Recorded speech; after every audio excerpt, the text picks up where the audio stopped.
Hey, brothers and sisters. Here I am this morning on a Thursday. Sun is rising and slowly spreading its beautiful light upon our beautiful land, Mother Earth, planet Earth. And I just wanted to share a little bit of positivity, because that life hit me from few different sides, and unexpectedly in a way, and some of it was, of course, completely, my fault, and I did it, even though it was unintentional. I did do it, but I'm happy to say that me and Laura will not give up at this point. At least I won't, and I will keep on improving on things like anxiety, possessivity, um, again, giving people more space, less selfishness, less drama, being stronger rather than weaker, and when down and out, rather than thinking and talking about relapse or suicide, do the opposite, and do something, productive and something to help someone, for example, instead, Also, looks like, my life will be changing a little bit, and I've noticed that a number of people have reached out to me in the last couple of weeks from actually, many different places and sources, and about different things, about very different things. And what that made me realize is that I actually have to keep going. I cannot sit there and be depressed. I have to get up, stand up, brush myself off, and get out there. And I have to be responsible and helpful, because friends and other people are counting on me, and I'm actually honored that they are, and I don't want to let anybody down, and I will most likely not, and I'm happy. I've also become a lot calmer for some reason. For some reason, I feel like even though me and Laura split, I don't know why I'm not paranoid and freaked out and, worried sick about what's next, because I have this feeling inside, deep inside of me, like in my heart, that tells me every day, don't worry, she will come back. Just be good. And maybe I'm right. We'll see. After all, we are friends, and we are trying, we are trying to be nicer and nicer to each other, and we learn. We always learn, aside from being a good team, we actually both always learn, and like my good friend Vali said, it is always good to drive, some kind of, you know, information or something new, or learn anything out of everything that happens to us on daily basis and everything we do. If you can, try to learn from everything that happens to you, I used to do that, and I used to observe myself very much, and how I did things, how I moved around me, and it changed a lot. It changed a lot about my perception. Anyway, my main point this morning is that I don't have time for pity and for relapse and for being irresponsible and basically giving up, even though I am tired and I'm getting old. And in a way, I have the right to say goodbye. I'm done. But obviously, enough people have reached out just very recently, and now I know that I have to live a long life because they all need me, and I need them all, to be honest.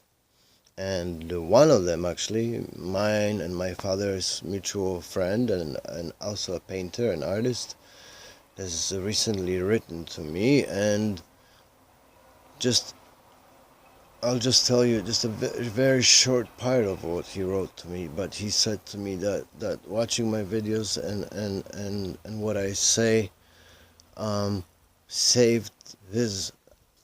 He said it saved his life. That it changed the way he thinks, and that he is grateful and thankful to me. And he said that now he will be fine, thanks to me. And he also said that anyone I love will be okay too. Because I'm pure love, he says, and he says that I am not just a struggle, I am also the birds, the trees, the flowers, and he also reminded me that bad wolf or whatever it is inside me telling me to give up or that I can't do this anymore is wrong. Is completely wrong and is just trying to trick me. So it was self-rewarding to read this letter, and it gave me more power. Also, my dear Laura and her approach and attitude to the situation and everything else is helping me, because she's very kind and understanding, and I'm trying to be the same back to her. And there's a lot of things we both need to take care of and do and tie some loose ends, and I have to continue with all my paperwork with the divorce, with the passport and all that. Get my teeth fixed and finished, actually after I already had my 2 root canals as soon as possible, and that will happen very soon.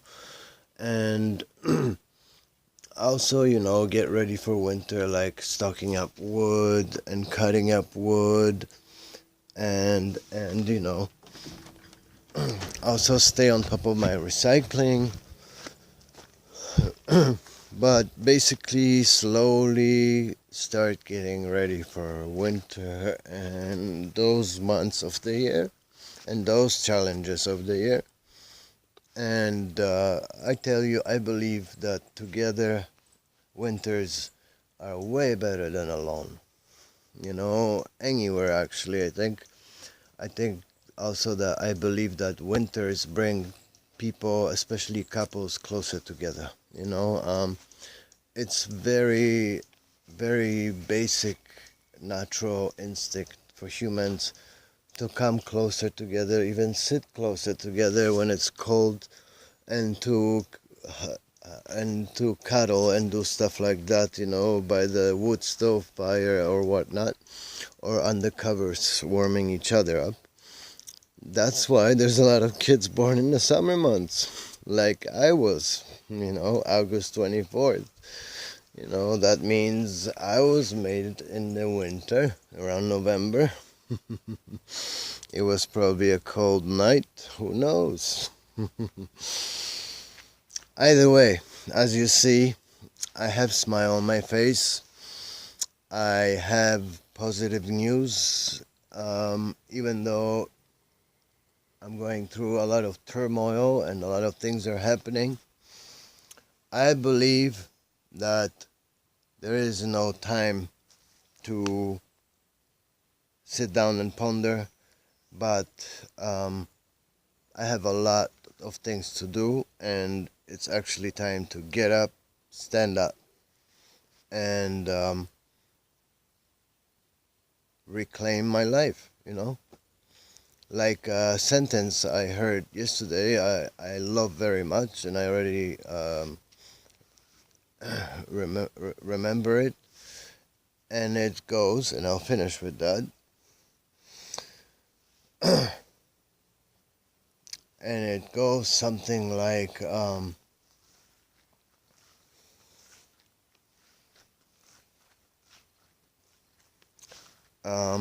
the future, the best future you can predict is one you make on your own. I may have gotten a few words wrong, but you get the gist of it. You know, it's beautiful. The best future you can predict is one you build on your own. I love it, and I'm glad I'm still young, and that it's still possible to build my own reality and my own brand new life, and still be happy, and still maybe even own my little chunk on Denman Island. And who knows, maybe I will be in love with that woman and have chickens and eggs and garden, and my daughter will be older, and maybe I'm still in for a lot of years in my life, of a lot of beautiful years on this very, very peaceful and no pollution, no light pollution, no noise pollution, on this beautiful island. I never say the name, but that's just because, really, this island sucks. Don't forget to tell your friends. And have a great day. I have a busy one. I'm going to rehab, and I am once again going to request to go down. So I will be going down from 55 milligrams of methadone to 50 now. So as of today, I will be at 50, and a year ago I was at 95. So it took me a year basically to get halfway there, and I'm going to continue, and I'm going to do it wisely, not too fast, as I've always tried and always failed. And I will always take the advice of my doctors and peers and friends. And I'm also resuming my psychiatrist sessions tomorrow. This is going to be my first one, twice a month so far. For now, it will be. And this is something I'll be adding to my rehabilitation diet, let's say. Also, I've been seeing Dr. Willow Walker, the amazing acupuncturist, mentor, and friend, like a family member, really. And doing some landscaping, getting in touch with Earth a lot, but also being offered a lot of acupuncture. And all I have to do now is be less anxious, less in a hurry, and always say yes to it, And when I am under the spell of acupuncture, which means when all the needles are in me and I'm left to lay there on that bed for an hour, listening to beautiful music and smelling incense, I actually use that hour to also meditate. So I close my eyes and I start certain breathing and mind techniques, and I do meditate at the same time. So I'm hoping all of these things will help me battle my anxiety, and I'm very looking forward to seeing my psychiatrist again. It's my old one, and she's very good, the best one I've ever had, I have to say. And we'll go from there. But bottom line, there's no time for sorrow and misery, There's only time, it seems like, to move and get things done and help people. And this is what I'm going to do. Hope you join me. You know who that's for.